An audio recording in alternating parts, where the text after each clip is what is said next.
أعوذ بالله من الشيطان الرجيم.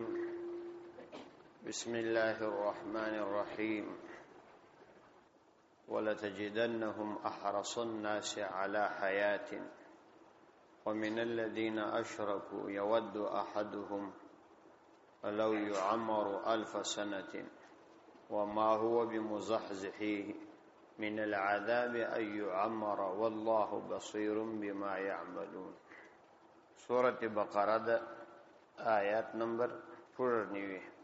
ولتجدنهم أحرص الناس على حياة. د يهودانو هغه مخکنی خباستونه او بدی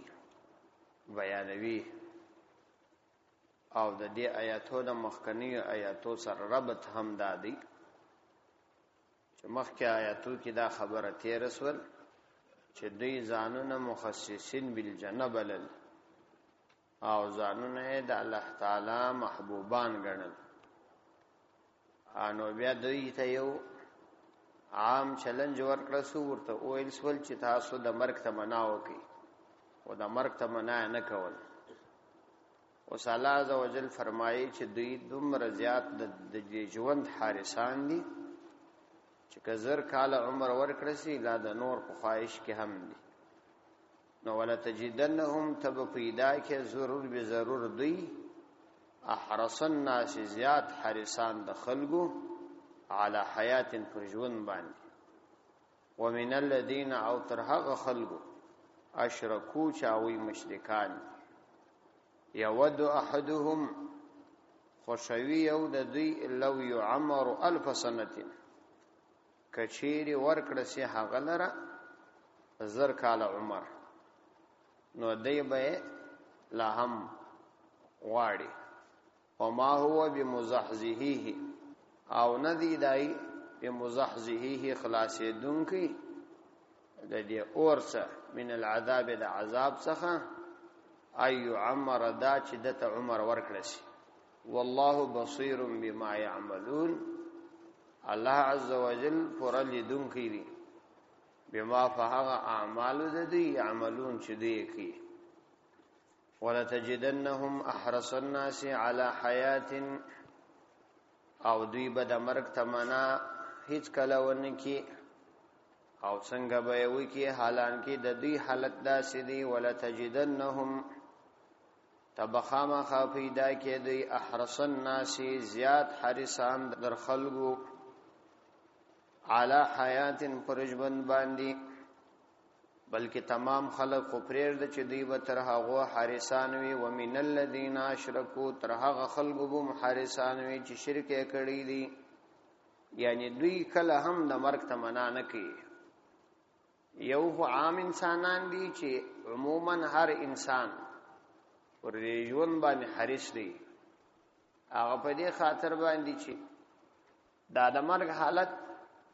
ولو کده دې څورسته شه حالت راځي انسان لیدلې نه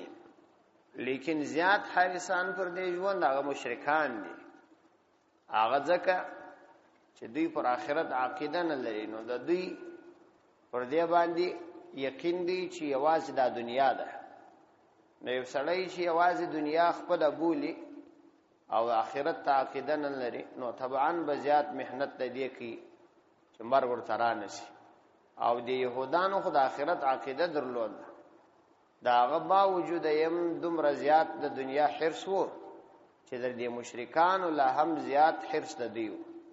یعنی په کار خدا و چې مشرکان حرص کوي دا غوي څلا ډیره د تعجب وړ نه و ځکه هغه په آخرت عقیده نه درلود او دی آخرت عقیدم درلود لاله بیا هم دومره اندازه حریصان و. او کیفیت دا دی یود احدهم غواړي به یو د دی لو يعمر 1000 سنه چې ورکړه سي عمر دلره 1000 سنه کچيري ورکړه سي لو يعمر کچيري ورکړه سي عمر 1000 سنه زر کاله یعنی لا يعمر نو عمر بواخلی قبول بیک قبل فرض دی کسته دومره زیات عمر ور هم کړل سي دا زر کاله عمر مجد ته ورکړو وما هو ندی داغه کس بمزحزحه خلاصیدون کی من العذاب د عذاب څخه ان يعمر دا چې د عمر ورکړل شي دا د عمر چې زر کال د ورکړل شي بیا هم د عذاب نشي خلاصوي دا ما منافیه دی دا د هو ضمیر دا راجع دی دا یود احدهم ته دا احدو ته راجع دی او بمزحزه اسم فاعل دی دا هی ضمیر مفعول دی چې دا دغه خوشون کی کس ته راجع کیږي او من العذاب متعلق دی ان يعمر دام د ان سبب وجه فاعل ګرځیدلی دی مطلب دا چې دا د عمر د ته نجات نشي ورکوای نو عبارت دا چې جوړیږي چې ومر رجل بمزحزه نو نه دی دا سړی چې خلاص دي سي چې نجات دی ورکې دته د الله د عذاب څخه تعمیره د عمر دا نجات نشي ورکوال ايو عمر والله بصير بما يعملون دا د مخکنی خبري تایید کی چې دوی د مرګ تمنا ځکه نه کوي چې دوی د عمر زیات حارسان دي د مرګ تمنا به څنګه وکي خدا نه ژوند آخرین یې راتلون کېده نو که زر کال عمر دوی ته ورکړ شي بیا به هم د الله د عذاب نجات ورنکي والله بصير بما يعملون والله على عز وجل بصير فرلدن کی دی بما فاغ يعملون چې دوی عمل کوي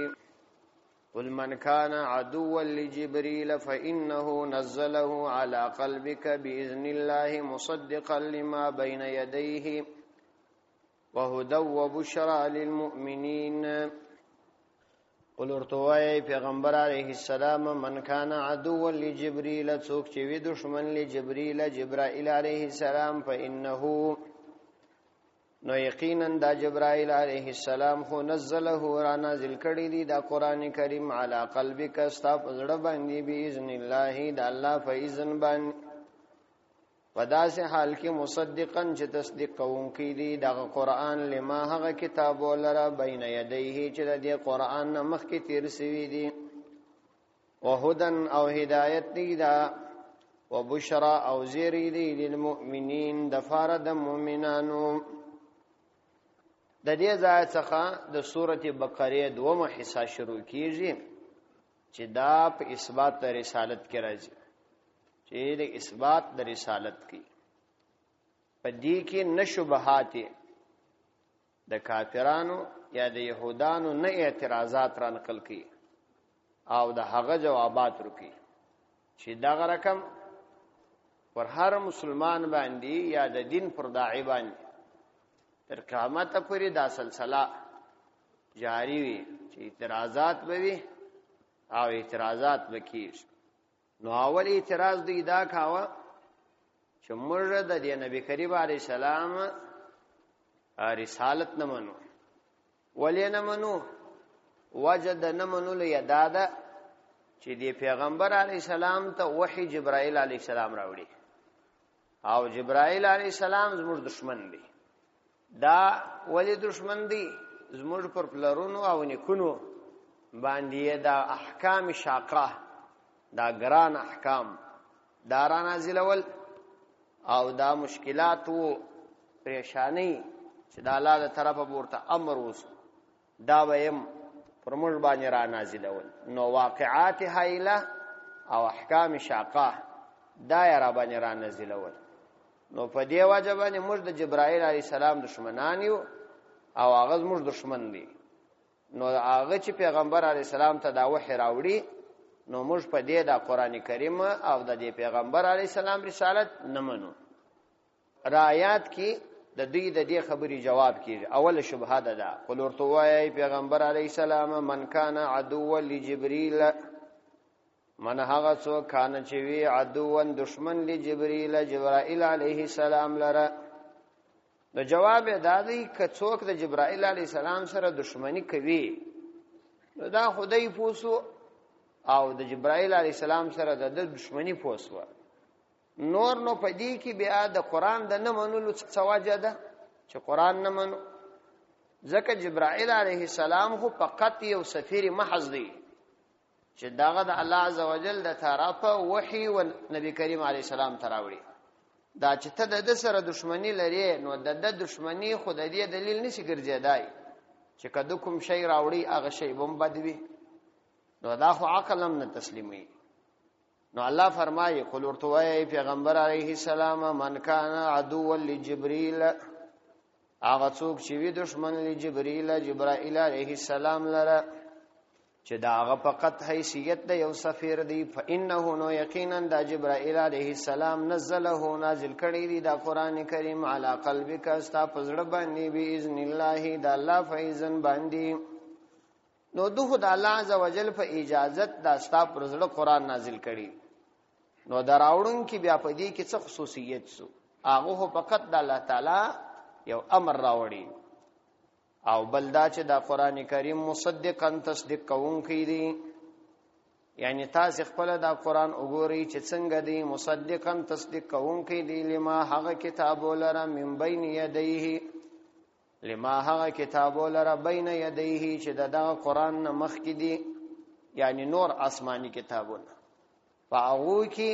چې کومي خبرې وي د قران کریم دا غو تصدیق هم کړی وهدن او هدایت دی لرهنما دی د پاره د مصالح ضروریه او بشرا للمؤمنین او زیر دی د پاره د مؤمنان د نور مؤمنانو د پاره زیر نو اوس د قران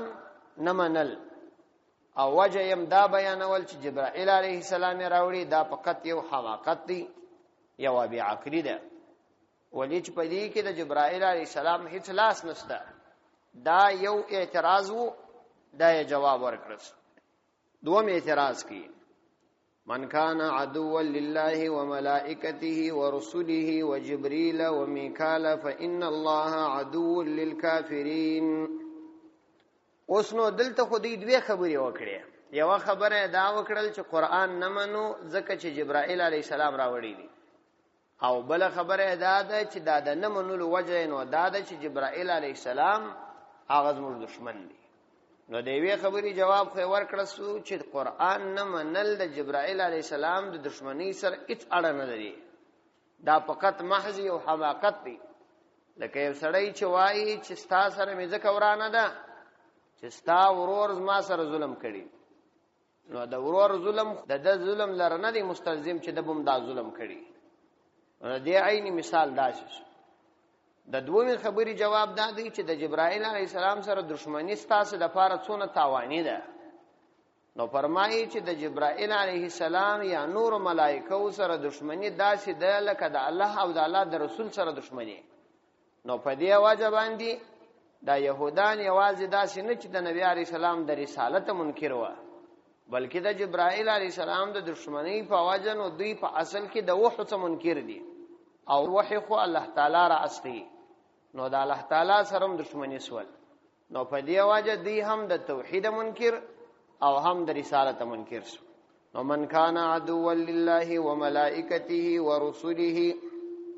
نو هغه څوک چې دشمن وی لله الله عز وجل او ملائکته د الله تعالی ملائکه لره او رسوله د الله رسولان لره وجبريل او د جبرائیل علیه السلام سره او میکائیل د میکائیل علیه السلام سره فإن الله یقینا الله عز وجل عدو دشمن دی للکافرین د کافرانو سره بیا د الله تعالی دشمنی ده یعنی د دې ټول سره دشمنی په حقیقت کې د الله تعالی سره دشمنی ده او څوک چې د الله تعالی دشمن سي نو هغه کافر دی او الله عز وجل د کافرانو دشمن دی نو دا د دې سزا ده چې الله عز وجل د دې دشمن دی او الله عز وجل به دې ته په دې باندې سزا ورکړي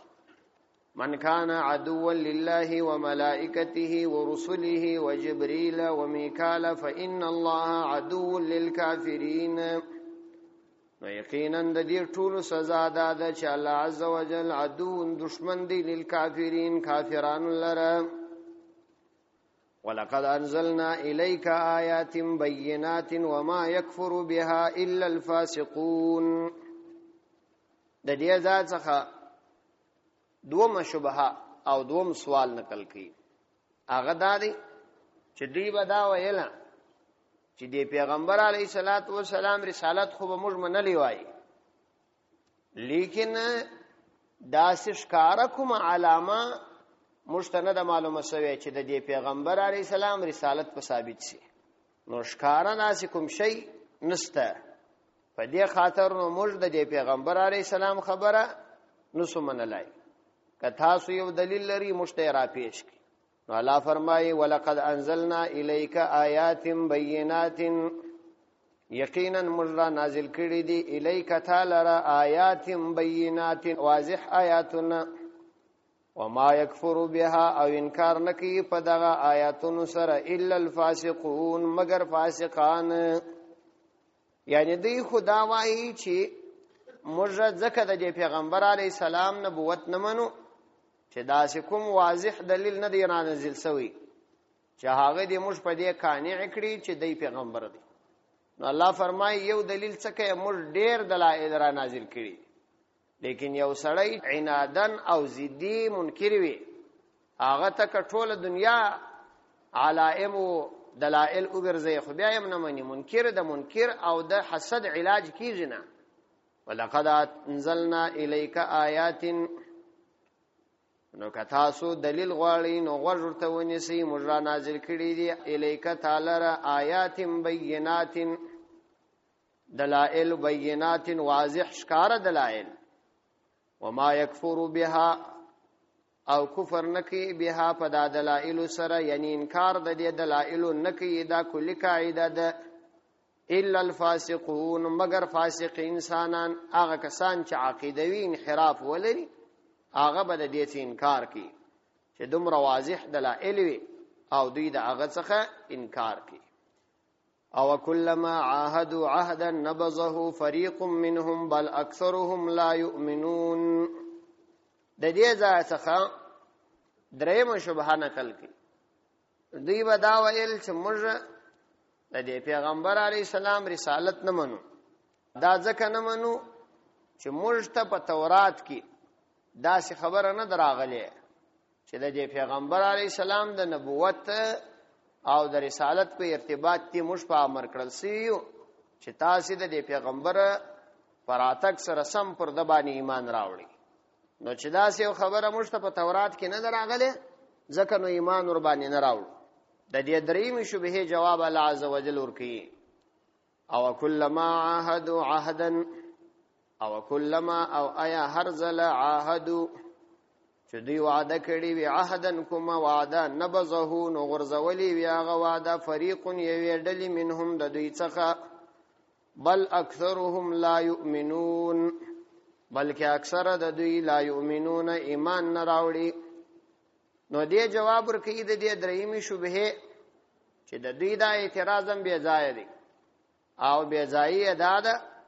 چې د دوی طبيعت دا دی چې هر ځل دوی وعده کړي، یوازې دا نه چې په تورات کې به داسې ډېری خبرې راغلي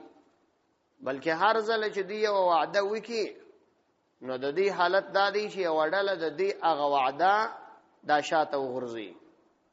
او اکثریت کې داسې دي چې خبره نه مني، یو عمل نه کول دي یو خبره نه منل دي. نو عمل نه کول خو یو ګناه ده او انکار کول دا کفر دی. نو آیا دوی د هغې وعده څخه انکار کوي. او کلما او هر ځل عاهدو او آیا هر ځل عاهدو چې کله دوی وعده کړي وي عهدن یو وعده انا وعده چی وي خو چې د دین په ارتباط باندې وي نبذه نو دی غرزولی وی هغه وعده. نبذ وای القاء شیء بسرعه على وجه الكراهه، پر طریقه باندې د بد ګڼلو یو شی په لاس باندې داسې تیز غرزول دته نبذ وای په عربي کې. نو دی به دا وعده داسې وغرزول نبذه و به غرزول هغه وعده فریق یو ډلې منهم د دوی څخه بلکې د تعمیل وعده څخه به کلک انکار کاوه. بل اکثرهم لا یؤمنون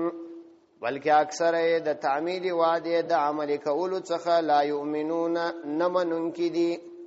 یا نیمنی انکار نه کی. نو اول دواره خو عمل نور باندې کاوه چې فاسقان و او بل افلای منلم نه چې په دی واجب باندې بیا کافران سو. ولما جاءهم رسول من عند الله مصدق لما معهم نبذ فريق من الذين اوتوا الكتاب كتاب الله وراء ظهورهم كأنهم لا يعلمون. داغه مخکنی خبری تایید کی. ولما جاءهم او کله چراغ لی دوی لره رسول من عند الله د الله عز وجل د طرفه مصدق لما معهم تصدیق کوونکی و دا پیغمبر علیه السلام لما هغه څلره معهم چې د دوی سره و نبذ فريق نو اغرزول یوې ډلې د دوی من الذين دا هغه کسانو چې اوتل کتاب چې کتاب ورکړل سوی وو کتاب الله دا الله کتاب اغرزاو وراء ظهورهم ورست ترخبل شاو كأنهم غاكا غيلا يعلمون نفوهيجي. دا د دوی بل خباست بیانې او دا خباست ادا دی چار کله به دوی ته پیغمبر راغلی یعنی یوازې دا چې دا نبی کریم علیه السلام دوی ته راغلی د دې نمخ کې چې به هم کوم پیغمبر دوی ته راغلی او هغه به د الله عز وجل د طرفه د هغه کتاب تصدیق هم وکړي چې د دوی سره به موجود و چې تورات دی نو دوی به دغه تورات د خپل شاته وګرځاو شاته به وګرځاو مطلب دا چې هغه ته به شاکړه چې کوم احکام په پکشي کې و هغه به فقط په هیڅ صورت نه عملي کول. تا به پر دوی باندې داسې فکر کاوه چې ګواکې دوی قطعا په دې تورات پوهیږي لانه په تورات کې خدا خبري وي چې د نبی کریم علیه الصلاۃ والسلام اطاعت وکړي په تورات کې خدا خبري وي چې د پیغمبر علیه الصلاۃ والسلام پلانی علامه لري او دا علائم دي او دوی به دا علائم په پیغمبر علیه السلام کې لیدل خو بیا به نه عملي کو چې دان چې دوی د نبی کریم علیه الصلاۃ والسلام هغه علامه چې دا پیغمبر علیه الصلاۃ والسلام به درمیانه قد لري او په دغه شکل باندې وي دوی هغه په ډیر غلط تعبیر ولې د مثال په توګه د پیغمبر علی السلام مبارک ویل چې دا یو ډیر جګ سور سړی دی او انتهایی ډیر شنې سترګې دي او دا العیاذ بالله ډیر تیز سخت اخلاق لري خو د پیغمبر علی السلام چې کومه علامه په تورات کې بیان شوی هغه ټول ردولې نو الله فرمایي د دې د طبيعت ځکه نو دوی د وعدو وفا دا نه کول او نه وعدو ته اهمیت ورکاو. ولما جاءهم رسول من عند الله مصدق لما معهم او هر کله چې براغلی دوی لره رسول یو عظیم شان رسول من عند الله د الله تعالی د طرفه د رسالت سره به مصدق تصدیق کوونکی او لما هغه څلره معهم چې د دوی سره دی یعنی د تورات مگر د دې خبرې باوجود به نبذ فریق ورزوي یوې ډلې من الذين دا هغه کسانو چې اوتل کتاب چې کتاب ورکړل سوی وو یعنی دا علماء به دا چمکاوه چې شی به ورزاوه کتاب الله دا الله تعالی کتاب یعنی تورات وراء ظهورهم در خپل شاورست کأنهم فداس شکل به ځانونه به خبره بلل ګه هغه لا يعلمون فوهیجنا چې بالکل په دې کتاب باندې پوهیږي داسې به ځانونه به خبره ګڼل. ابن قیم رحمت الله علیه دغه آیاتو په تفسیر کې لیکلي دي زاد المعاد کې چې د دې صدا معلومه سواله چې اصل د الله تعالی په کتاب باندې عمل د هغه کتاب احترام او عزت دی که په کتاب باندې عمل ونسو نو بیا د هغه کتاب ظاهری عزت دا په کتاب باندې عمل نه دی. بیا لیکلی دي چې يهودانو به دا کتاب د سرو زرو په وبو باندې لیکي دا تورات او دا به په ډیرو اعلی ځایونو کې یشیو او ډیر بهترین پوښتنه به ورکول لیکن دا دی الله عزوجل د دوی دغه عمل چې ظاهرا خو یې د تورات تعظیم او توقیر کاوه دا هغه باوجود الله عزوجل دوی په دې معرفي کړل چې دوی د الله تعالی کتاب شاته وغورځاو او داسې د دې کتاب په ارتباط به پرواوه لکه ګر سری چې دی ور باندې پوهیږي لکه یو سړی چې په کتاب نه پوهیږي نو تا هغه ته یو ډیر قیمتي کتاب ورکې او دی ور باندې پوهیږي نو دی داسې لاوباله او به پروا یو ځای کشیر دي چې ته دا ګمان کوي چې دا یو قیمت شی دی. نو کوم خلق وای کوم مسلمانان چې د قران کریم معنا یا الفاظ نزد کی او دا قران په خپل ژوند کې نه عمل کی، فقط ماضی د مچېدلو د فاره پتاخشو کې یې شي او یا په شکلم باندې لیکي، نو دا په قران کریم باندې عمل نه دی وای او نه دا د قران کریم عزت دی. ولو کدا شکار دی ظاهرا خو ادب دی، لیکن تر ټولو مهم شی دا دی چې د الله تعالی په کتاب عمل وسی، چې د الله کتاب مشتڅوي په هغه باندې عمل وسی. واتبعوا ما تتلو الشياطين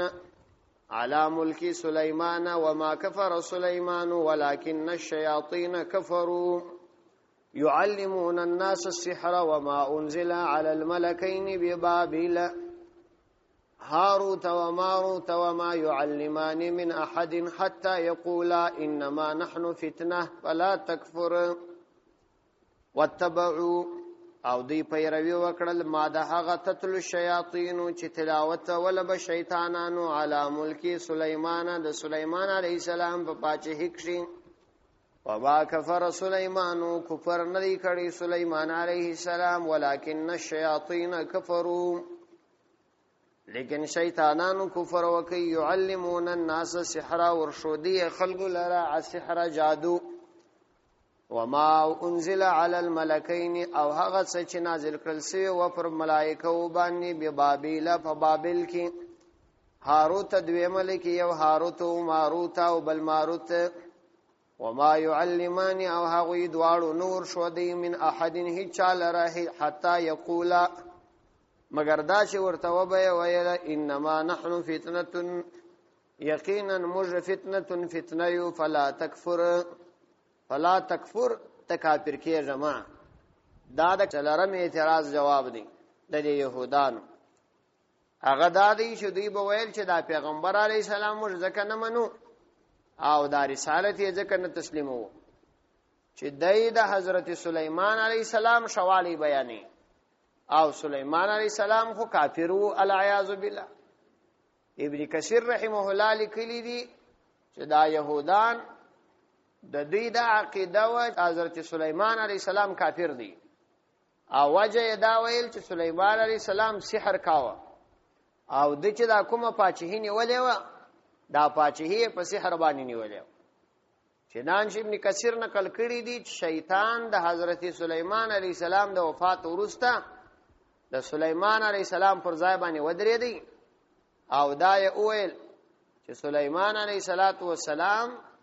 دغه پاچهی په دا پلاني کلماتو باندې نیولې و. هغه کلمات یې وویل او یو کتاب د آصف ابن برخیه په نامه باندې راوېستی چې په هغه کې د سحر توري لیکلي و او دا آصف ابن برخیه وای د حضرت سلیمان علیه السلام په زمانه کې د سلیمان علیه السلام وزیر وو. دا ابن کثیر رحمه الله را نقل کړی دی وای د يهودانو د حضرت سلیمان علیه السلام په باره کې دغه نظر او دغه فکر او عقیده و. نو دوی ویل چې دا پیغمبر کا بر حق پیغمبر وای العیاذ بالله، نو د سلیمان علیه السلام تایید به نه کولای. سلیمان علیه السلام په کفر باندې العیاذ بالله پاچهی نیولې و،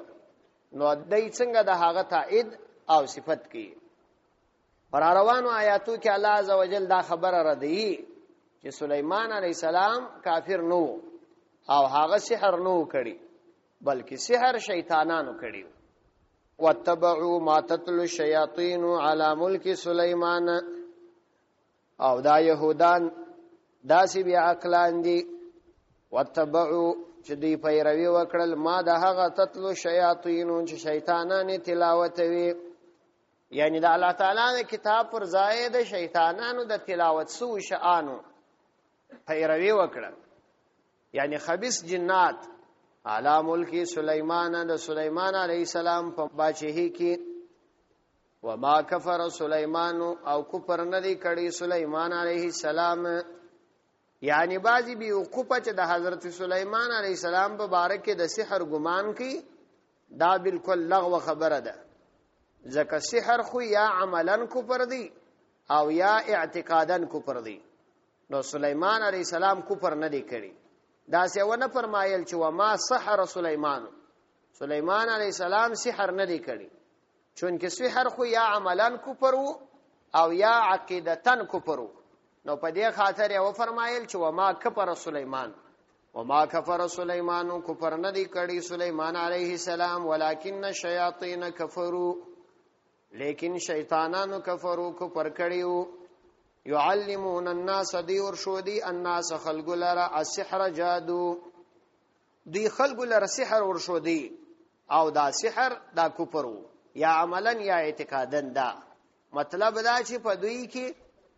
دا سحر او د جادو سلسله متوارث را روانه یو خدای د شیطانانو څخه کول او یو بل ته شودل وما انزل على ملكين ببابل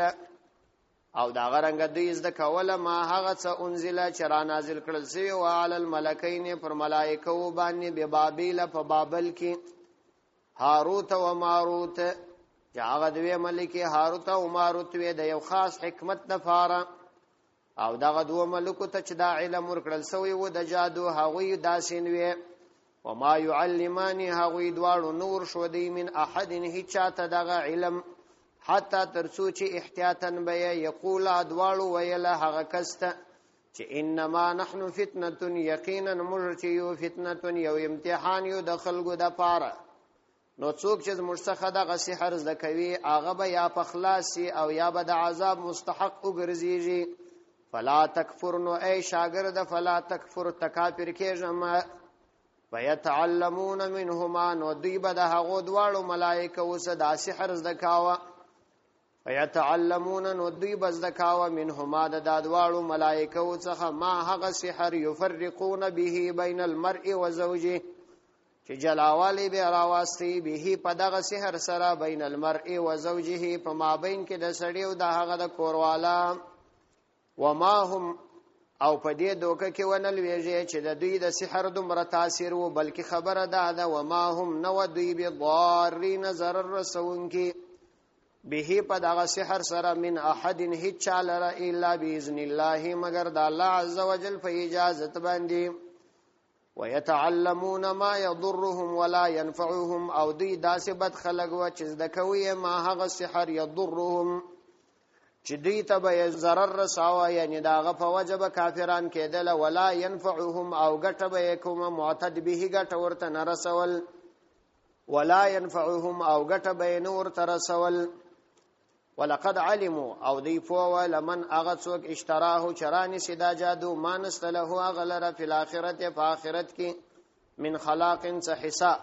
ولبئس ما اشتروا به انفسهم او ډیر بدو هغه شی چې خرڅ کړي او به داغه په مقابل کې انفسهم خپل ځانونه لو کانوا يعلمون کاش کې دوی په هدلای حضرت سلیمان علیه السلام او ددن مخ کې د ادریس علیه السلام د زمانه څخه بابل یو علاقه ده په دې علاقه کې د دې سحر او د جادوګری خورا غټ شهرت او اثر او د دې غټ شهرت او اثر وجه دا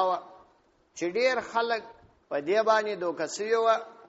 چې دا سحر او جادوګری کول دا یو کمال دی او د دې په وجه باندې انسان د لوړی مرتبه خاوند ګرځي څو خبرې دلته دي اوله خبره ده چې دا سحر په دا بابل کې عام وو د دې تاوان شو تاوان یې داو چې دا سحر په خلکو کې درداسه اندازې عام شوی وو یو څوک به ډېر لوی ساحر او لوی جادوګر نو هغه ته به خلکو داسې د عزت پسترګه کتله او د هغه خبرې به داسې تسلیموله لکه څنګه چې یو څوک د یو پیغمبر خبره تسلیموي نو دغه سحر او جادو او د معجزې تر مابین د فرق د پاره الله عز وجل حضرت سلیمان علیه السلام ته د دې امر وکي چې ته د دې سحر او د معجزې تر مابین د عوام خلکو سر خلاص د سلیمان علیه السلام د زیات مهنت باوجود خلک د دې سحر څخه نسوای جلا کېدای ځکه انبیاء علیهم السلام چې دي هغه عموما دا کلی قواعد بیانې عموما کتا سي وګوري انبیاء علیه السلام هغه جزئیات دا نه بیانې. دا خبرې ته شمو متوجه سي لږ ګرانه خبره ده. د کلیات او د جزئیات فرق دی. تاسو ګورئ پیغمبر علیه الصلاۃ والسلام دا فرمایي چې دا سحر دا حرام دی. او د سحر یو جزئیه نه بیانې چې طریقه یې نو دا ده چې یو سړی د ځینو کلماتو په ذریعہ باندې د یو بل چا د جیبه یو څه پیسې راوکاږي در خپل بالښت اعلان نکړي. دا جزئیه دا پیغمبر نه بیانې. ولی پیغمبر نه بیانې دا جزئیه؟ وجه دا ده چې خلکو ته طریقه بار ورښودل دي. نو انبیاء علیهم السلام عمومي کلیات بیانې، جزئیات نه بیانې. په دې لحاظ باندې د سليمان علیه السلام د عمومي کلیاتو پر رد سره د عوام خلکو سر نو خلاص. نو چون کې خبره دا و چې د جادوګرانو او د انبیاء علیهم السلام تر مابین فرق وسی، او د دې فرق وسی چې معجزه چی شته او سحر چی. د دغه دوه خبرو د فرق لپاره نو الله عزوجل دوی ملکی هاروت او ماروت دغه دوی ملکی بابل علاقه تر واستول. ملکو ته دا کار زکه ور وسپارل سو چې انبیاء علیهم السلام خاوندان د معجزو دي. د هغه پر لاسم یو د عادت خلاف کار ښکار کیږي، او د یو جادوګر پر لاسم ظاهرا یو د عادت خلاف کار ښکار کیږي. څنګه عوام خلک کولای شي چې د جادوګر او د یو پیغمبر تر مابین فرق وکړي، او څنګه کولای شي چې د معجزې او د سحر تر مابین فرق وکړي؟ د دې لپاره دا دوی ملک رااله. پس که سړی دا خبره وکړي چې دا کار الله عزوجل په انبیاء ولې نه کاوه، نو داغه جواب موږ وایو دا یو وجه. بل دلته داسې و ظاهرا دا خبره لکه دا جادوګر او پیغمبر چې دواړه په یو دعوه کې وي، چې پیغمبر دا وایي چې دغه د سحر دا معجزه نه ده، او دغه جادوګر دی دا وایي چې د ازما سحر دا معجزه ده. نو لا محاله چې د دوه خلکو تر مابین دعوه وي، حکم عین هغه دوه مقابل کس نه ټاکل کیږي، بلکې د فیصلې د پاره باید یو دریم کس راشي. ځکه نو الله عزوجل دغه دوه ملائکه د همدې د پاره راواستول چې د معجزې او د جادو د پیغمبر او د جادوګر تر مابین فرق بیان کړي. د دې په خاطر باندې دا دوه ملائکه رااله. دغه دوه ملائکه شراغله نو دوی و دې خلکو ته په بابل کې دغه د سحر اصول او د سحر جزئیات دا ټوله بیان کړ. دا د دې لپاره بیان کړل چې سحر دا نبوت نه دی، او دا سحر دا انسان د الله تعالی په دربار کې مقبول انسان نه ګرځي، بلکې معجزه او پیغمبري د دې څخه فرق لري. نو دغه ملکو بدغه خلکو ته دا ورښودل چې ګوري دا سحر دا کسبي شی دی، دا دغه د زده کیږي، او نبوت کسبي شی نه دی، دا نه زده کیږي. ترڅو یې پر عوامو باندې د دې فرق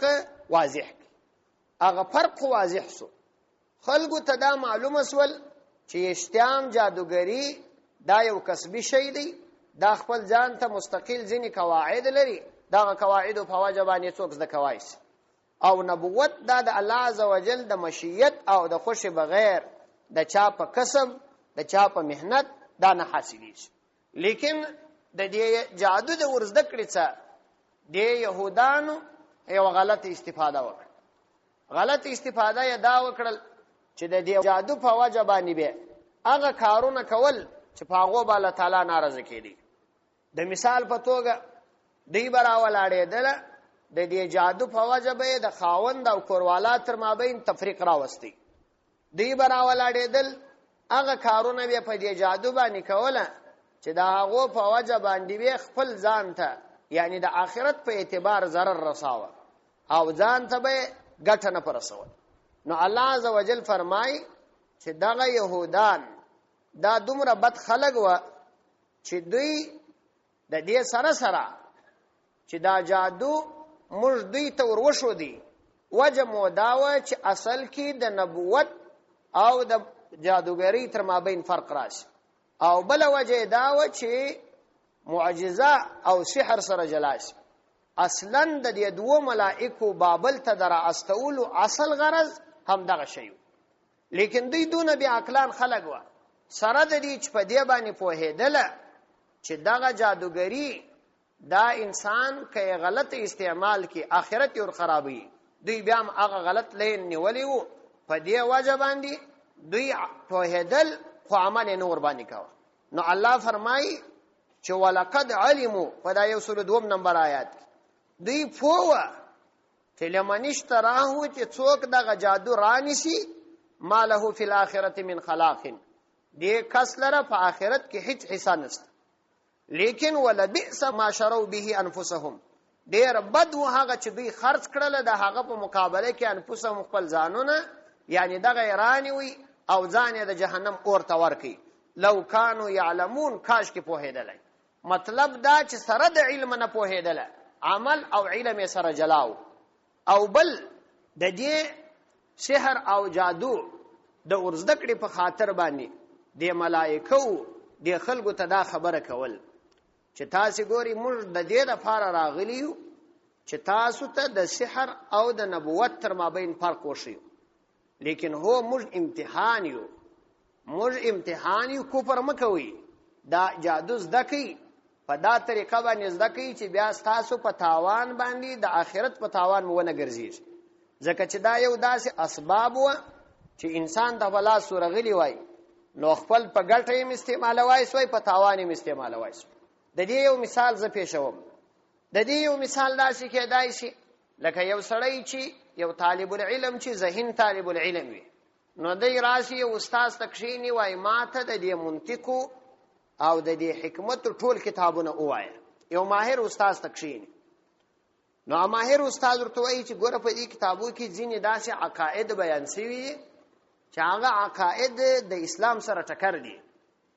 که ته په دې خاطر باندې زده کوې چې د هغه خلکو د غلطو عقایدو جوابونه باره ورکې چې پر اسلام اعتراضات کوي ښه خبره ده خدا هم درته وایم چې په دې کې ډېر محنت او فکر کول پکار دي زما دا مشوره ده دا مزده کو هغه وعده ورکړي چې یا ان شاء الله د دې کتابو په وجه زه خرابېږم نه نو دا استاد ور شروع کی کله چې دای دا کتابونه زده کی او بیا د هغه کتابو په وجه پر اسلام اعتراضات کوي نو په دې کې خود استاد تاوان نشته او نه د استاد ګناه ده دا ملائکه عین دغه شی دوی ته دا ویل چې موږ د سحر د دې د پاره درشیو چې تاسو د نبوت او د معجزې او د جادو او د جادوګر تر مابین فرق پیدا کړي ترڅو تاسو ته دا معلومه شي چې جادوګر انسان مقدس نه دی او جادو قابل عزت شي نه دی او کوم خلق چې انبیا دي هغه مقدس او مبارک دي نو پکار دا ده چې د جادوګرانو د خبرو اتباع ونشي او د انبیا علیهم السلام د خبرو اتباع وشي دا خبره ورته کول او بل دا چې دغه جادو په دې خاطر باندې مزد کوي چې آخرت مو خراب شي خودی دا شنه کول بلکې دا جادو یې د هغه سره وعده کول خو بیا یې په غلطه طریقه باندې استعمالوه نو الله فرمایي چې وما يعلمان من احد دغه دواړو ملائکو نور شو دی دغه جادو من احد هیڅ یو کس ته حتی یقولا مگر تر سوچ ورته ویلي به نو هغه دواړو به احتیاطاً دغه کس ته ویل چې انما نحن فتنه یقینا موږ امتحان یو امتحان فلا تکفر کافر کېږه ما مطلب دا چې د حق خلاف یې مزده کوه فیتعلمون منهما دوی برا ولاړېدل د یهودان دغه جادو به زده کوي د دوی دواړو څخه فیتعلمون منهما نو دواړو به د دواړو څخه به زده کاوه ما هغه یفرقون بین المرء و زوجه چې بیا به جلاوالی راوستي په دې جادو سره به بین المرء و زوجه فما بین کې د سړی او د کوروالا په دې کې اصل تاوان خود د شاګرد د استاد تاوان خو پکشران نه لې او وما هم بزارین په دې سره به الله عزوجل د وی شبهه جواب کی چې استاد په ذهن کې باید دا خبره در نشي چې جادو به براه راست تاثیر کوي هیڅ کله داسې نه ده بلکې دوی نو بضارین ضرر رسون کی به په دې جادو سره من احد هیڅ چاته په جادو سره هیڅوک هیڅ چاته یو ضرر نشي رسولای الا باذن الله مگر د الله عزوجل په اذن باندې ويتعلمون دوی ذکاوه ما هغه جادو یضرهم چې دوی ته به ضرر رساوه ولا ينفعهم او دوی ته به ګټه نه رسول دوی ته فائدہ نه رسول. یعنی د يهودو به د سحر اتباع کول او د دې اتباع سحر په وجه به بیا دوی په ضرر کې واقع و. خو د دې سحر څخه هغه فائدہ نه اخستل چې دوی د پیغمبري او د جادوګر تر مابین فرق وکړي. اوس کو یو فائدہ دا اسوه. بل فائدہ دا اسوله چې دا سحر او جادو دا په حقیقت کې دی شي. نو اوله مسله دا ده چې سحر په لغت کې دا په عربي کې راځي السحر بالکسر، دا په زیر سره د سین ویل کیږي، سحر نه ویل کیږي. سحر بیا دا یا سحور دا پېشلمی ته وایي. سحر وایي هغه اثر ته، هغه یو اثر ته پټ اثر ته وایي چې ظاهري سبب معلوم نه وي. د کوم شي چې ظاهرا سبب نه وي معلوم هغه ته دوی سحر وایي. قاموس دارا نقل کړي. نو دا د دې سحر لغوي معنا اسوه.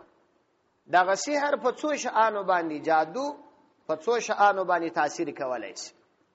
یو خاص کلمات وي، خاص الفاظ وي، د هغه په وجه باندې دای په بل چا باندې تاثیر وکړي. د مثال په توګه د جناتو او شیاطینو په وجه باندې یو سړی په چا باندې سحر کوي،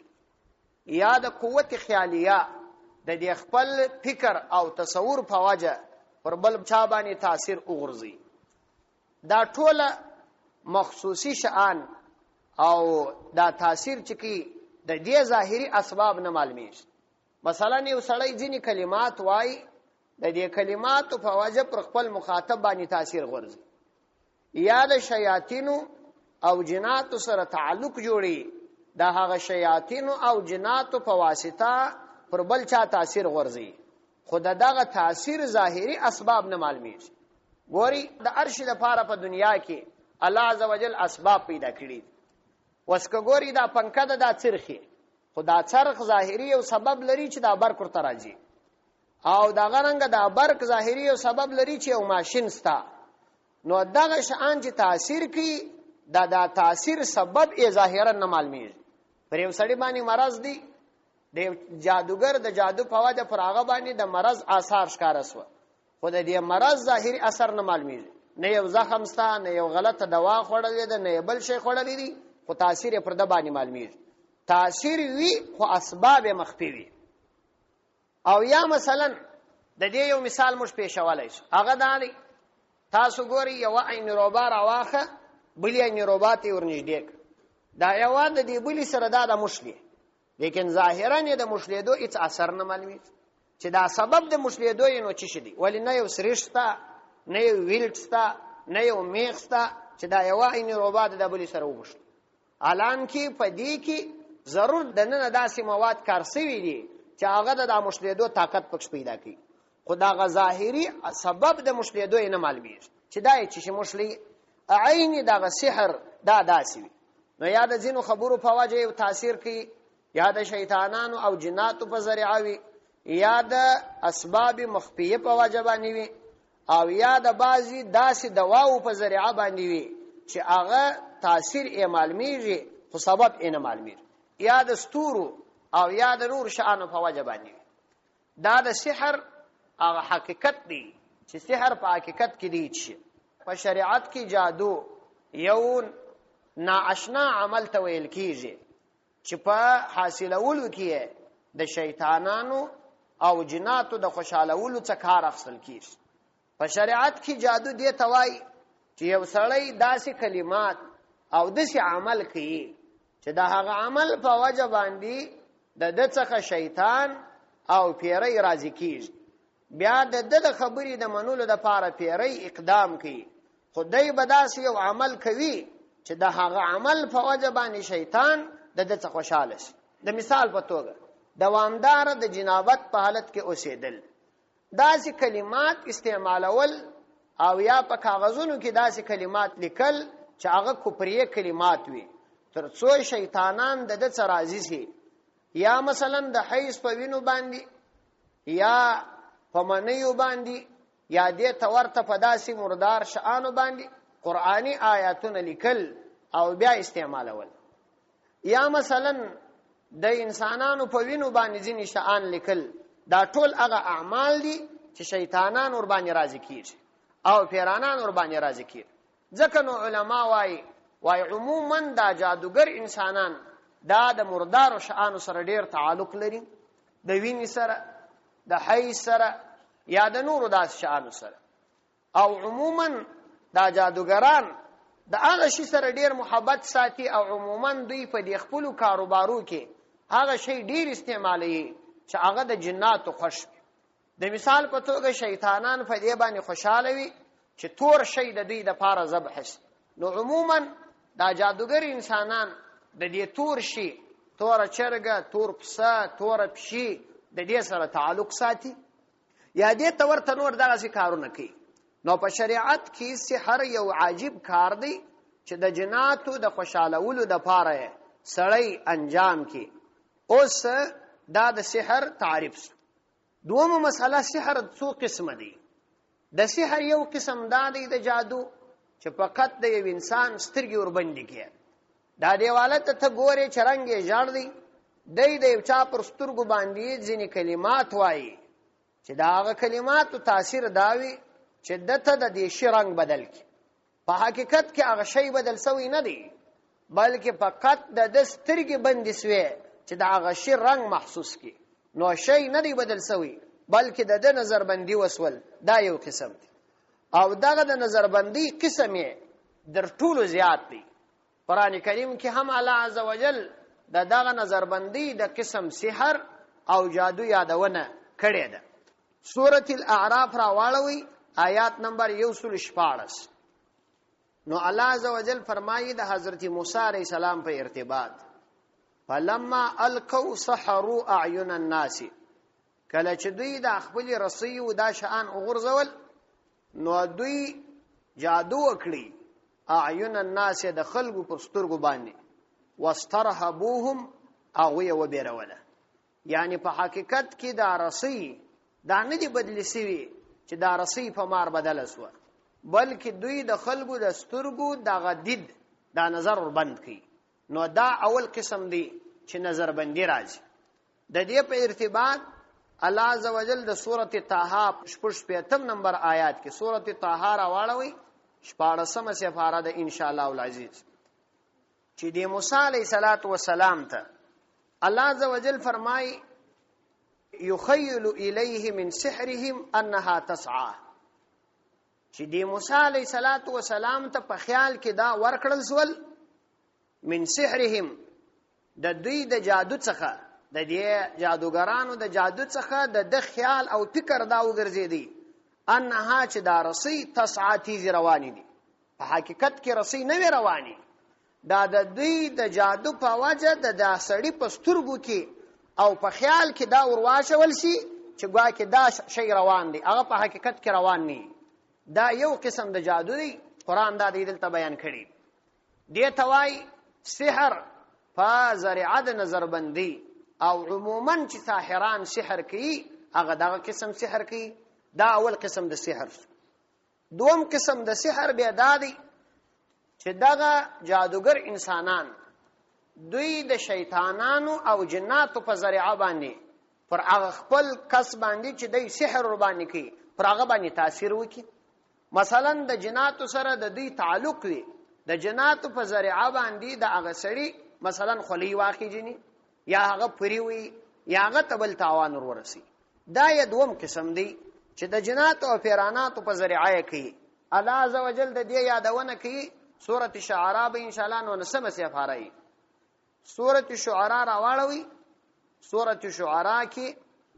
آیات نمبر 221 او 222 بالکل سورۃ پای ته رسیږي دا غځای. نو الله عزوجل فرمایي چې هل انبئکم آیا ز تاسو ته خبر در نکما علامن تنزل الشیاطین، پر هغه چا باندې ز ته خبر در نکم چې شیطانان ور باندې را نازلیږي. تنزلوا دا شیطانان را نازلیږي علی کل افاکن،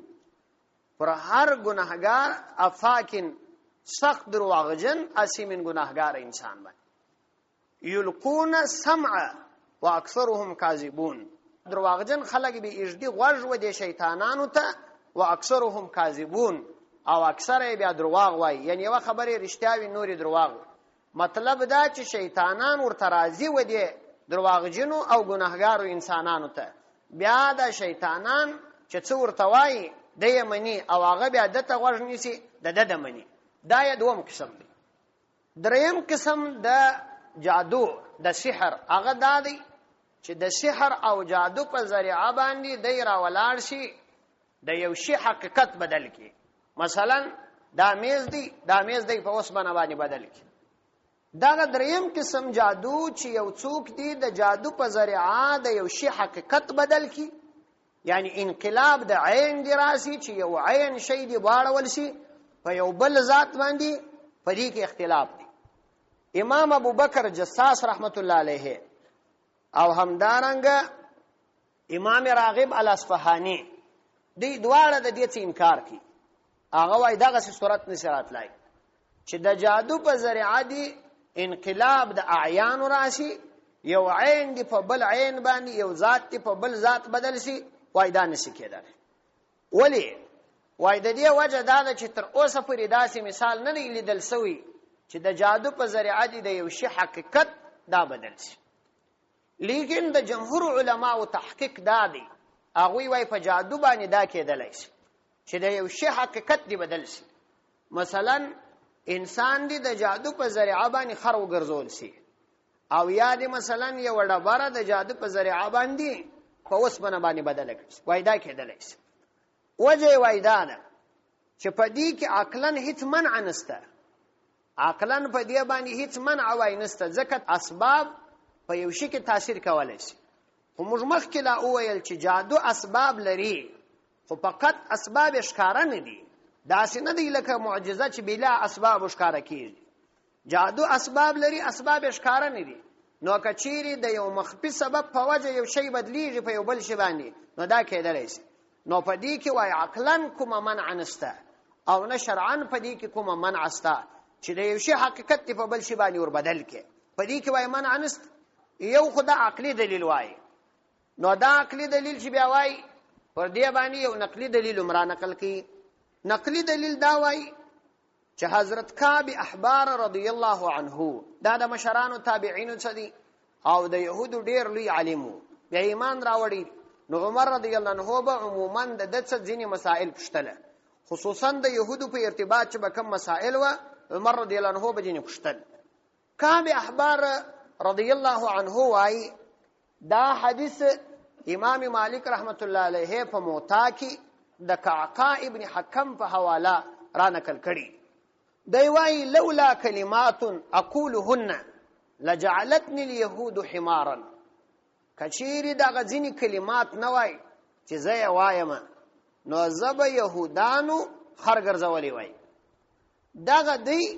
چې دلته کعب احبار خپله وایي که ما دا ځینې کلمات نه وای ویلي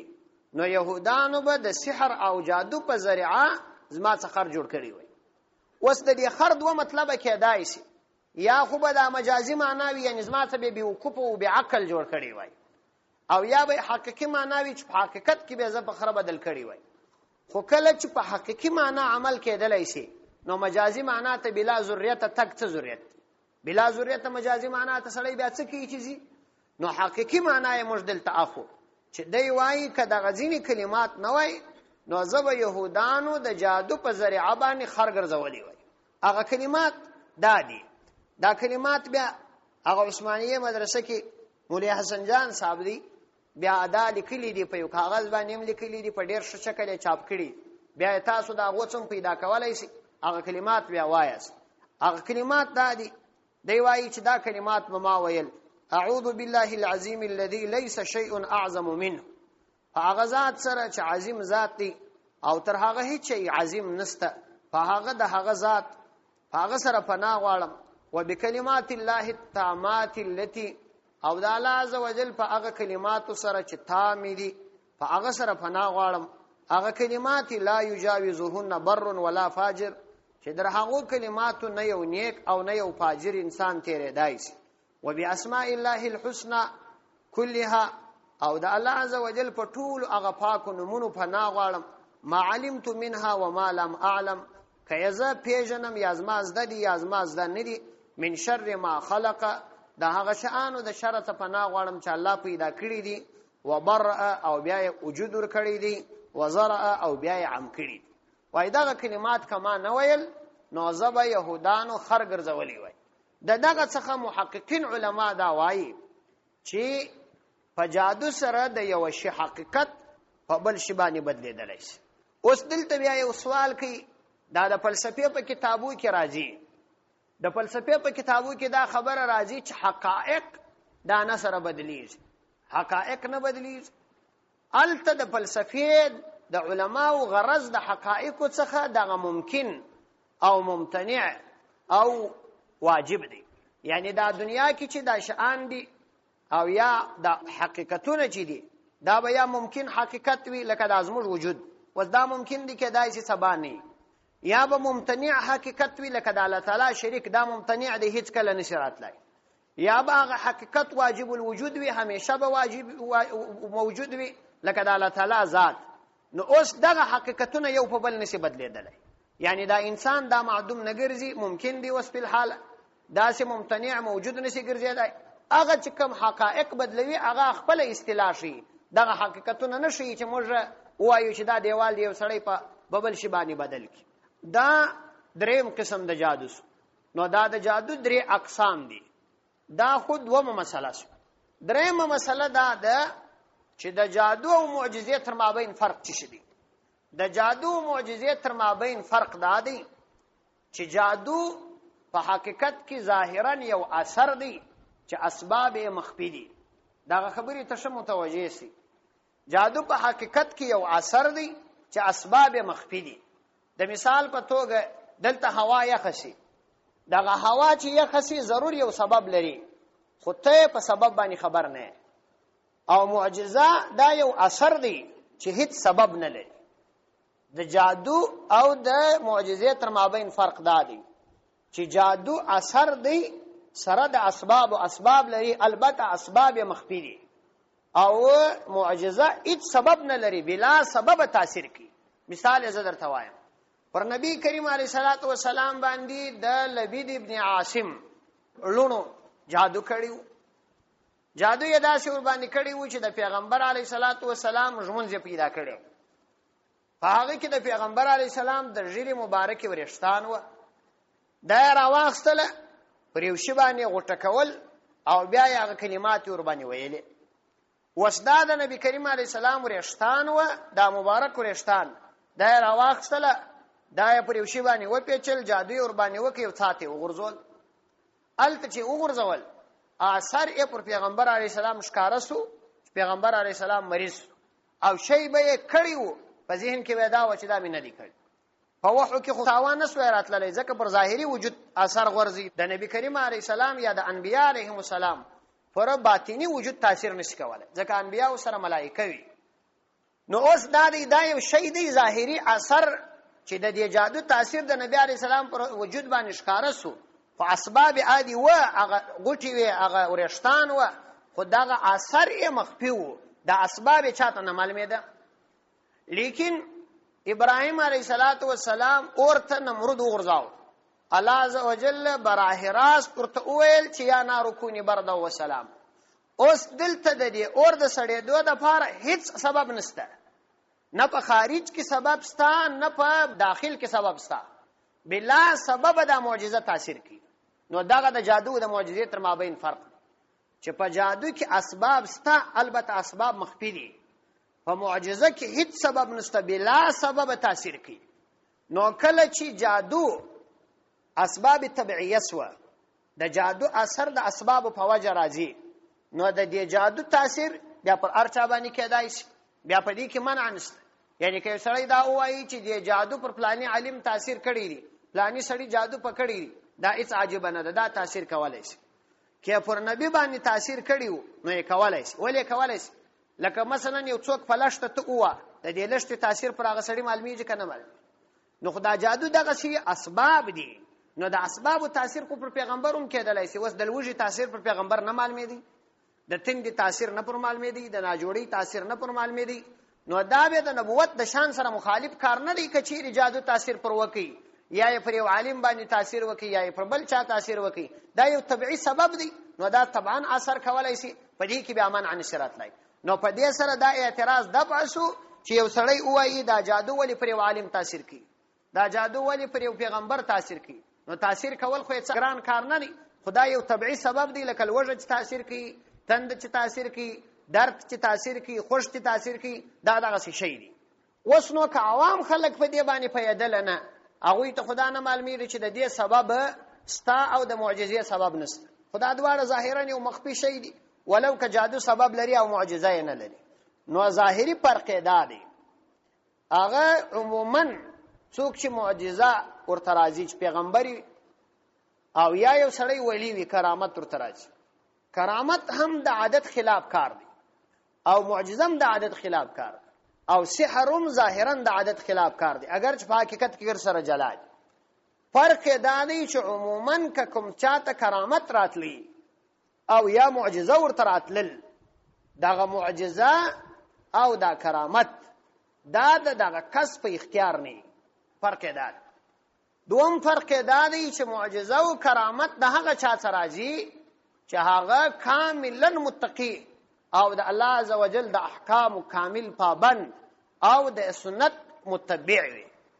نو که چاته کرامت راتلی دا چې سړی وي یو به د په اختیار نه او بل دا چې دی به کاملا د نبی کریم علیه السلام د سنتو کامل متبع وي اتباع د سنت په پکې معجزه خود پیغمبر علیه السلام سره ولاړ اوس خو نشکاره کیږي معجزه خود پیغمبر صفت او جادوګر چې دی هغه به عموما ناروا انسان وي ګناهګار انسان به وي او بل دا چې جادو به د په اختیار وي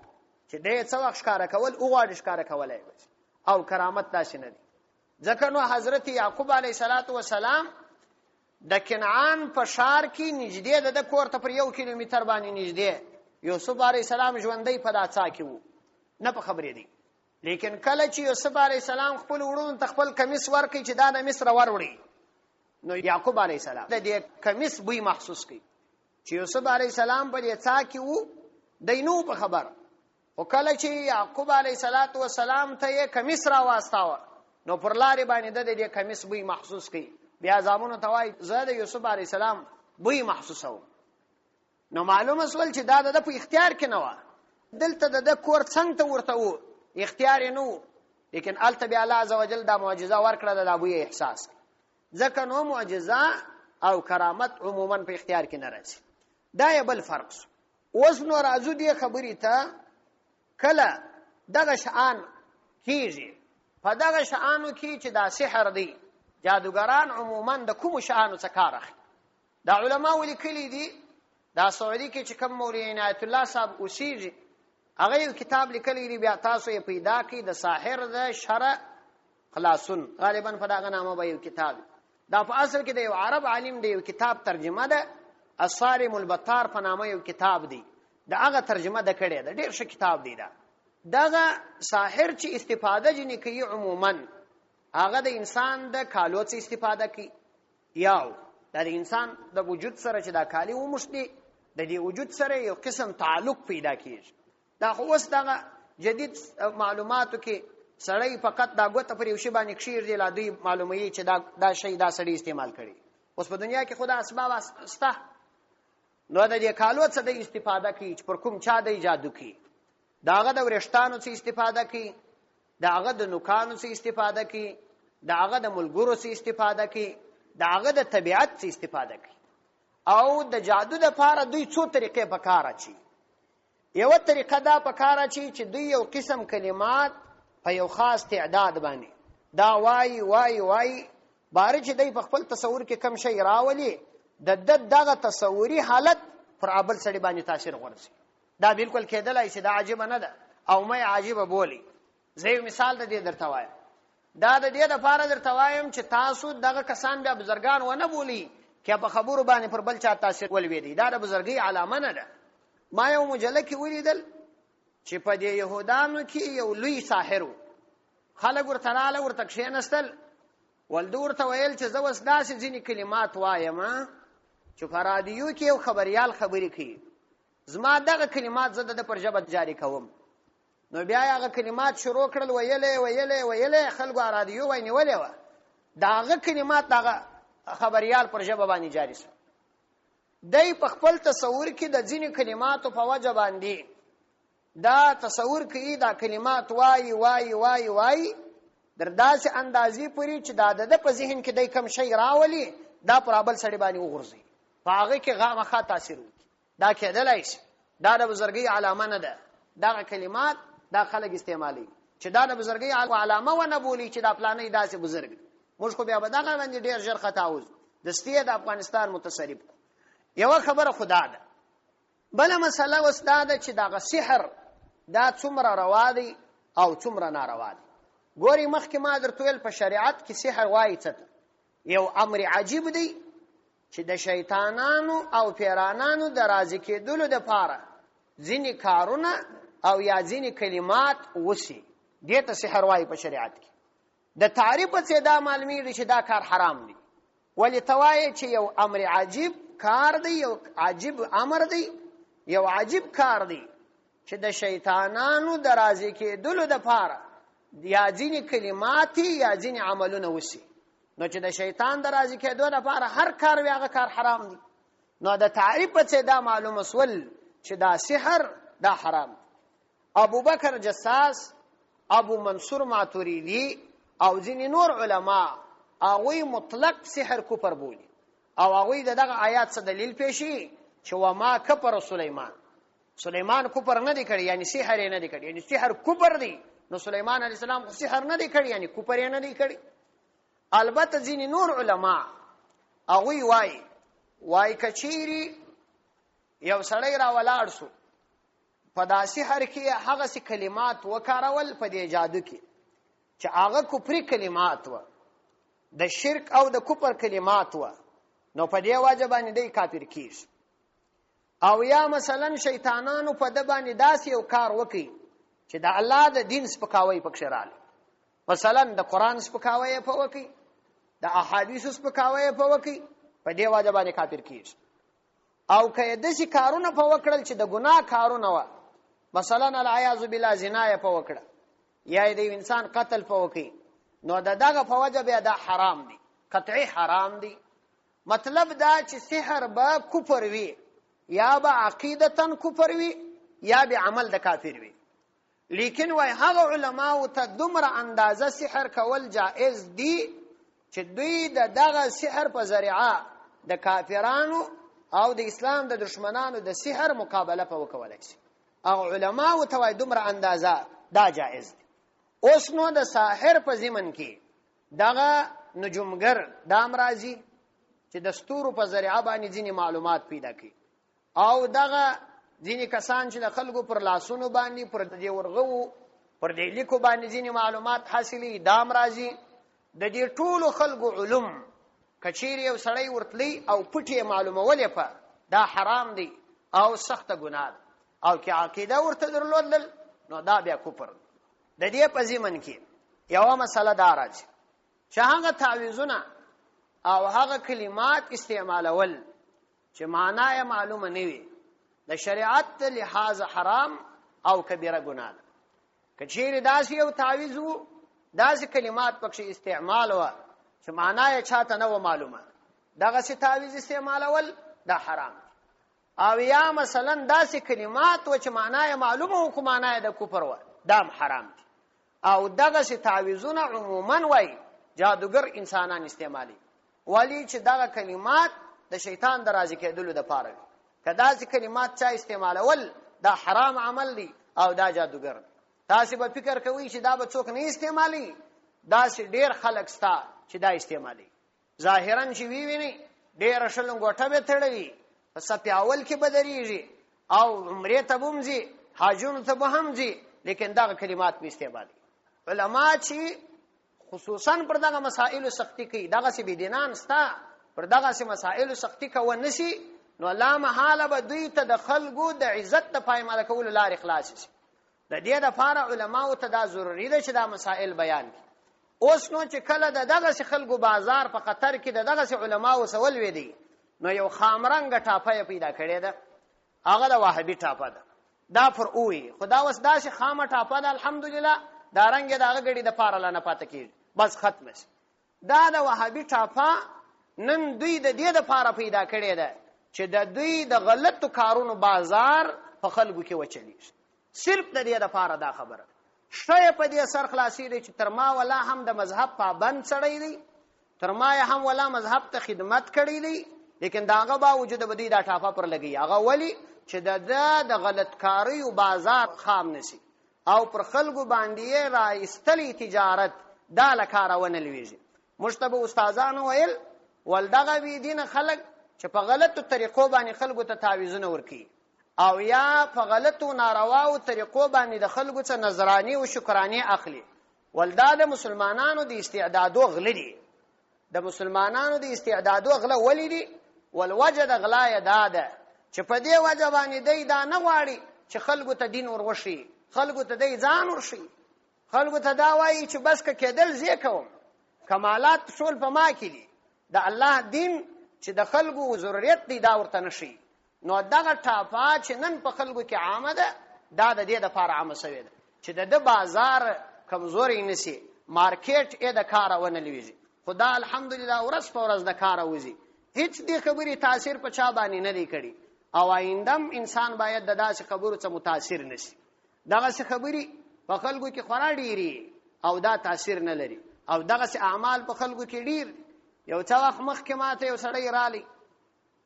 نو ماته ویله چې زما کوروالا د شپې د ماښامه څه تر سهاره پر سر کل ولاړی. ما ورته ویل پیښه څه ده؟ ول دلته یو چاته مې وروستلې وه، ول هغه ظالم کور ته بیولې وه، دننه کور ته د تعویضو لپاره مې وروستلې وه. هغه ظالم ول کور ته بیولې وه، بیا نو والله عالم چې څه تقاضا ځینې کړې ده د مسلمانانو ښځې دي، دا خو څه کافرانې نه دي، نو هغې ډېر بد وړي دي، خوشکې ورته کړې ده. دغه ظالم وایي اوس جادو ورباندې کړی دی، سحر یې ورباندې کړی دی، وایي دا پیرانان یې خپله وایي چې موږ ته ده ویلي چې دا مړه کوي، دا ما رسوا کوي. در دغه اندازې پورې د خدای دشمنان دا کارونه کوي. نو دغه علما چې دا وایي چې دغه مه کوئ، معنا دا نه ده چې تعویض مه کوئ، تعویض روا دی، صحابه کرامو کړی دی، په صحیح طریقه یې وکړي. دغه علما دا نه وایي چې تاسو زیارت ته مه ورځئ، زیارت ته ورسئ، آخرت در یاد کړئ، هغه ته دعا وکړئ، دا سنت عمل دی، لیکن و هغه طریقه مه اختیاروئ چې د شریعت خلاف. څه ضرورت دی علماو ته چې یو شی ثابت وي بیا یې منع کوي؟ اول تاسې خپله فکر وکړئ، یو شی چې ثابت دی ولې منع کوي؟ دې کې څه ګټه د مسلمانان د خیر د کار را منع کوي؟ د مسلمانان د خیر کار کوي خو هغه طریقه ور وښیه چې د ده ثواب شي، خدای هم ځینې راضي شي، هغه مال هم په صحیح طریقه مصرف شي. دا نه چې دی بیچاره مال هم مصرفوي، پیسې هم مصرفوي او خدای هم ځینې ناراضي.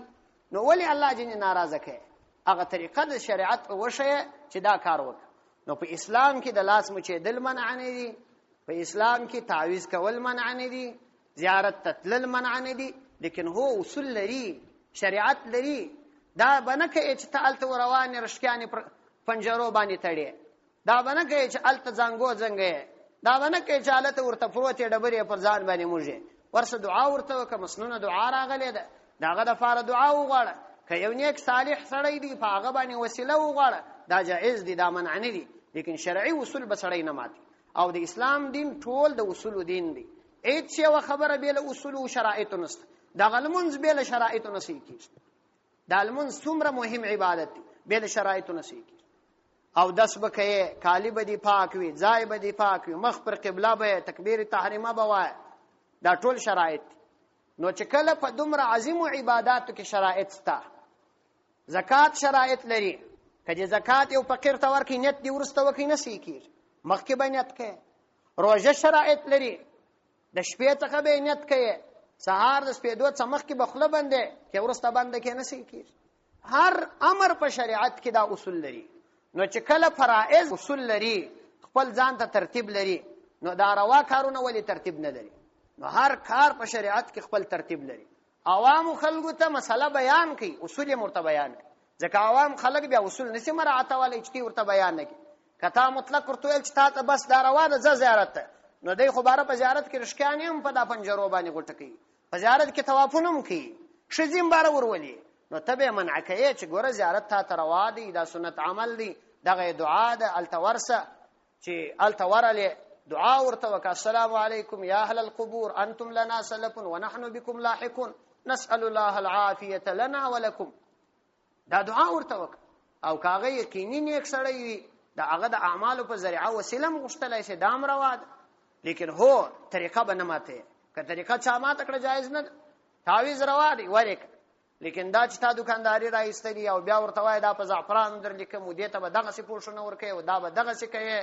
او دا د مور نوم به را تراوړي او د پلار نوم به را تراوړي دا ځانه طریقې دي دا به صحیح نه دي نو تعویذ ورکول پکار دي دا جائز دي او دغه علما چې دا صحیح علما دي دا دغه تعویذ کوي مشتبه استادان ویل تاسو دا کوي که تاسو نه کول نو خلک بار خراب خلکو ته ورځینو تاسو یې کوي خلک مجن را منع کوي ور کوي دا د سحر مسائل سو یو مسله دلته فاتس ول هغه به ان شاء الله سبب بیان کو وس به دا څنګه ترجمه و هغه دا مسله ده چې د هاروت او ماروت دوه ملکو په باره کې یو غلطه کیسه مشهوره ده تاسو به اوریدلی چې دا دوه ملکی دي الایاذ بالله دی زنا کړی ده بیا اوس د سر په رښتانو زړیږي نو څوک چې وتر کوي بیا دی په هغه وخت کې د عذاب اخلاصي پر دې به ان شاء الله که سبا ژوندۍ و تفصیلی غیرو چې دا کیسه څونه حقیقت لري او څونه نه لري دا خو دلته د دلایل میدان دی دا د دلایل میدان دی هڅه د خبرو میدان نه دی چې چا څه بس ویل هغه به مجمنو بلکې په دلایل به دا ثابتو چې دا غلطه خبره ده دا ثابته خبر نه ده نو دا خبري د سحر په ارتباط وي الله دې وکړي چې تاسو د خصوی نه یاست یواره بیا ترجمه ته غوښونی سی وسمنو په ترجمه ان شاء الله شپورا سر خلاصیر او دا يهودان داسي بیا عقلان خلق دي چې د الله تعالی د کتاب په د اتباع فرضای وتبعوا ما تتلو شیاطین اتباع وکړل تابعداري وکړل دهغه سحر تابعداري وکړل تتلو شیاطین چې شیطانانو تلاوت ولا یعنی خبيث جناتو علی ملک سليمان د سليمان عليه السلام د پاچهي په زمانه کې وما كفر سليمان او کفر نه کړی سليمان عليه السلام یعنی دغه به وقوبه خلق دي چې د سليمان عليه السلام په باره کې د سحر ګمان کوي دا بالکل لغوه او بهوده خبره ده وما كفر سليمان عليه السلام کفر نه دی کړی یعنی سحر نه دی کړی ځکه سحر یا اعتقادا یا عملا کفر دی ولکن الشیاطین کفروا لیکن شیطانانو کفر کړی دی یعنی دغه کفر د سحر کار شیطانانو کاوه يعلمون الناس السحر ورشوي خلقته السحر جادو خلقته جادو ورشو دي ما درته ویل چې د سليمان عليه السلام د وفات ورسته دی راولار سو یو کتاب راويستي يعلمون الناس ورشو دي خلق لرا السحر جادو نو دغه سحر دغه وخت څخه په توارث او په میراث باندې ورپاته دي وما انزل على الملكين ببابل هاروت وماروت ورشودی خلق لرا جادو وما او هغه څه انزل چر نازل کړل سوی او علی ملکین پر دو ملائکه باندې ببابل د بابل په شار کې هاروت او ماروت چې هاروت او ماروت ملائکه وی یعنی یو د سحر ورشودی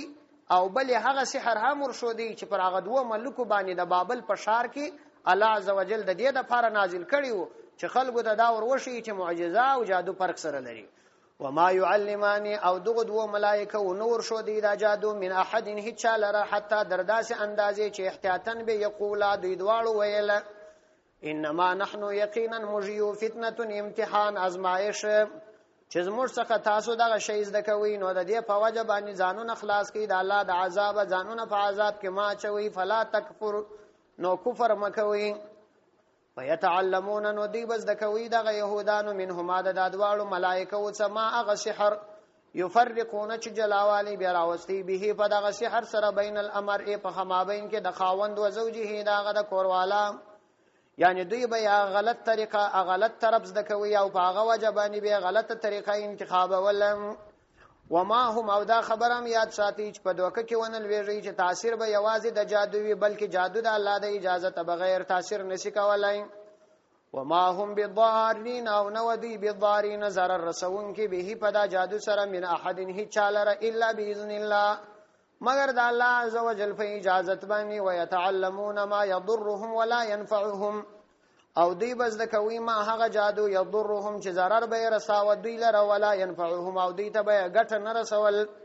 یعنی د جادو د زده کړې څخه چې غرض به دوی ته ګټه واغه کار به نه کاوه بلکې هغه کار به کاوه چې د دوی په تاوان تمامې دی آخرت په خرابې دی.